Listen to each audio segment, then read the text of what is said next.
Hey everybody, this is Ken. Welcome back to my garage. We are working on a 2016 Dodge today. It's my father-in-law Tom over there. It's his truck, and so he'll be doing the major of the work. I'll be assisting and using the camera occasionally. But what are we doing? We're playing with a turbo. We're playing with this right here. And he's got quite a few miles on this Dodge.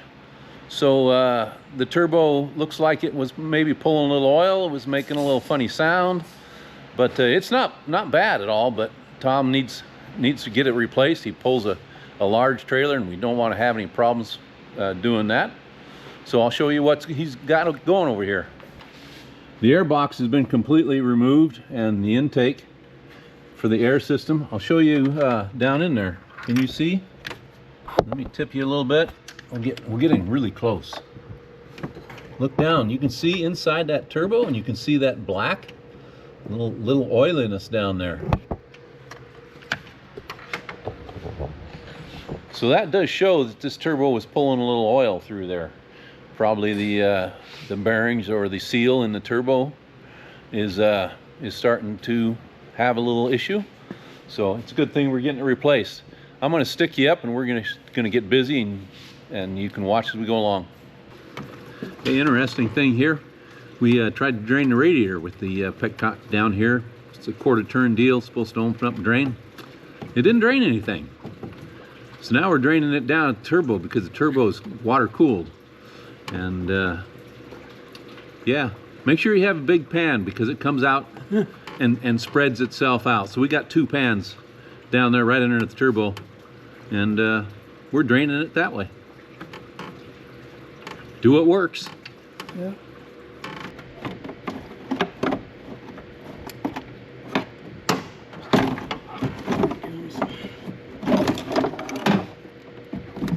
Yes, airbox out. Something's attached. There is a wire though, isn't it? Yep. Yes.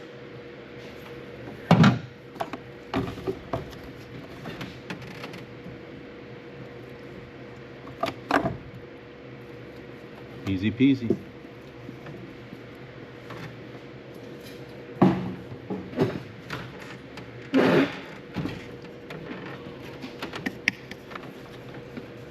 Well, that kind of clears out some room there. Yeah.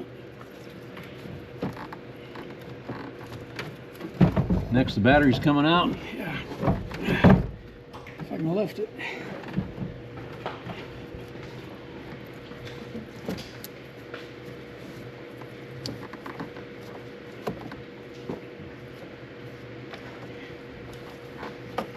You can just we'll run that ladder and lift the cable out of the way. I'll grab the battery.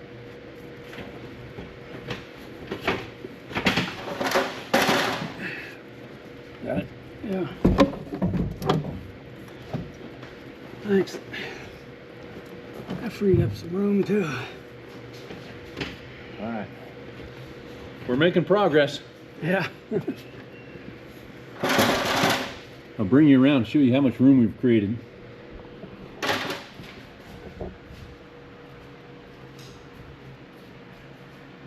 So you can see, well, it's a little dark in there, but you can see the turbo back there and the tube coming up here to the intercooler. So that gives us a lot more room to work.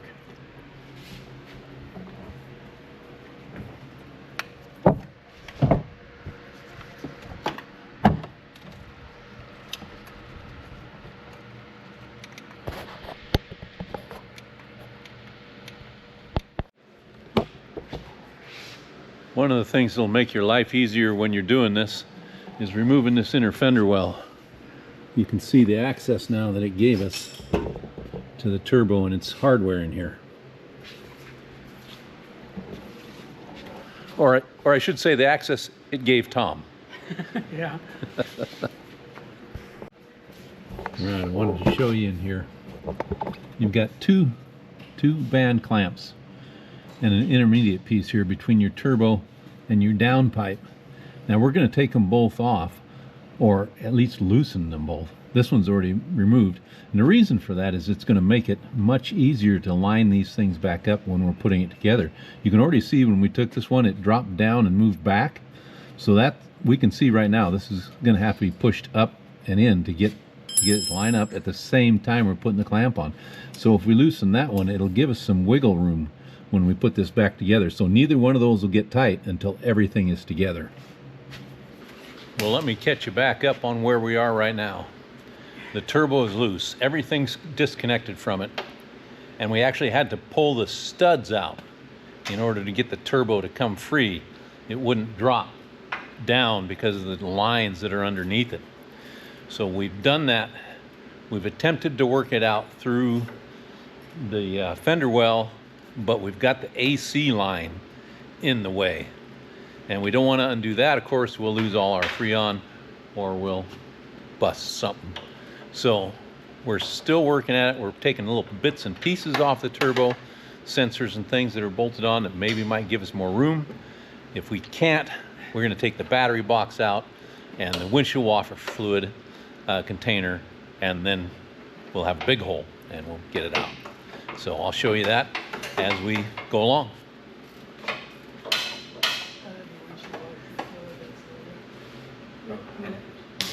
Oops.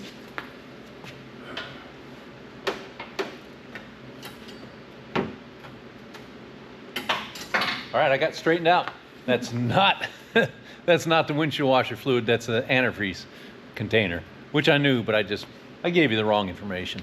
Don't take the windshield washer's on the other side over there. Don't take that one out.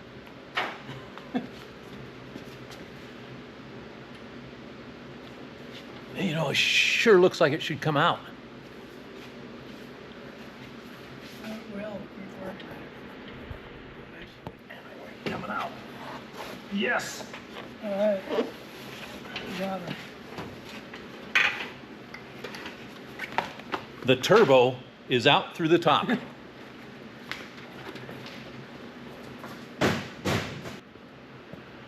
Now we didn't take the battery box out, but there is a solenoid on the side of it that we had to move. And after that, it came right out. The coolant reservoir is still there. So it's just really heavy. You got to lift it around everything else and wiggle it a bit, and then it came out. So next, new one goes in. Yeah. All right, we're changing the oil filter and the oil, at least the oil filter right now, while we got the turbo out. It makes it so much easier to get to. Don't forget to pre-lube your filters, guys. Fill them up to the point where they, not to the point where they're going to spill when you're putting them on, but as far as you can. We also, down here, where you probably can't see, we've glued the gasket, turbo gasket, up to the flange on the exhaust manifold where it bolts up, just to make it easier for us, because that's a heavy turbo. Holding that up and then trying to put gaskets in place, even though we got two people here, that's a super tight area for two people to get their hands in. So it's going to be beneficial to have everything in place already, so the gasket's glued up there. Yeah, we'll see how it goes. Well, you're probably all excited to watch us put the turbo back in. It's there. Didn't have the camera running when we did it, but let me show you. Pull you loose of the hood here. If I don't pull the hood down on myself. There it is. Now the actuator, we're putting on after. Having the actuator off made it much easier to put that turbo in. So that's going in now. The turbo is not up to the flange yet. As I tilt you on your head, you can see that we have to position that, lift it, and get a stud in at the same time. So that's a two-person job. You might show them that nut that we put on that one to hold it up. One stud. Yeah, we'll give it a shot.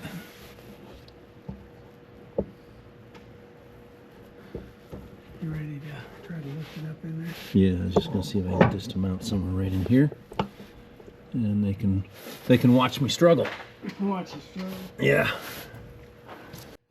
Okay, we gotta come up this way a little bit, and then And up. Yep, there we got one stud in. The back stud is in. Where'd my light go? I can't see nothing, just like you guys. Yeah, you need to go down a little bit in the front. Nope, a little bit in the back. Yeah.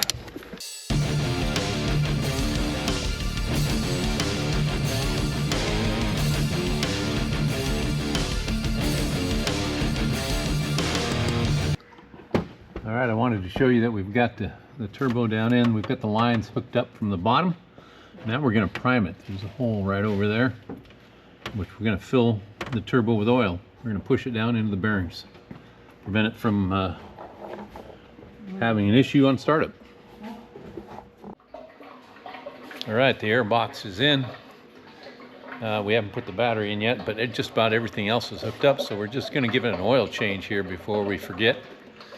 And that way the turbo's got fresh oil, engine's got fresh oil, and hopefully everything is happy. And he's going to leave me with some oil. I'll come up with some containers and take rid of it. I've got that black one and another one over there. And I don't recommend that one at all. Yeah.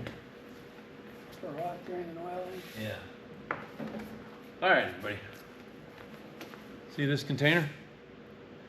Now, I'm not saying who it's made by, but yeah, if you want one that leaks from every orifice it has, this is the one. Well, as you can see, the truck is gone. I didn't show you that part. We actually got it all together, fired it up, and it took 3 or 4 times for the truck would keep running. And that's just because it had to build oil pressure. It could see that the turbo didn't have oil, or the oil we put in it, but it didn't build oil pressure right away because it had to circulate through the turbo, had to circulate the coolant through the turbo. So it fired up, died, fired up, died. About the 3rd or 4th time, it just kept running, and everything's good. We did have a leak. We put it back up in the air, tightened the fitting, all good. So that should be good for another 100, 150,000 miles. I think he had 179,000 or something over 100,000 on that. And the turbo had just a little bit of play, but he wanted to do better safe than sorry kind of thing. So that was a stock turbo we put back into it. But there is some deletion on there. There's the baffle is gone, the air intake, good air filter, good free flowing exhaust. That thing pulls really hard. So that's it for today. The next thing may be another Mustang. It may be an old Chevy truck that we pulled out of a shed. I'm going to call it a shed. It was completely walled, all 4 sides, years ago. And the gentleman still hasn't gotten it going yet, so he's going to bring it over here. We're going to trailer it, and then I'm going to get it going. So there's a few other things going on, but I'll videotape them, and we'll see you then.